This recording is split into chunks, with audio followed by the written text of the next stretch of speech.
Dovolte, než začnu moderovat, vyřídit si jednu zcela soukromou věc. Děkuji.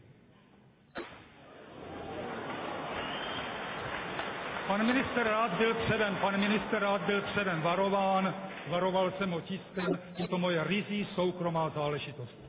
Zaslouží si to.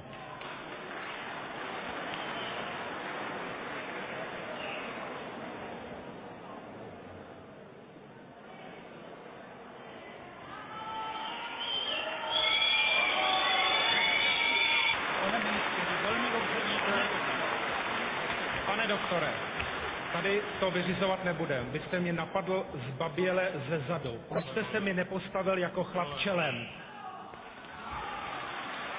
Vy jste zbabělec.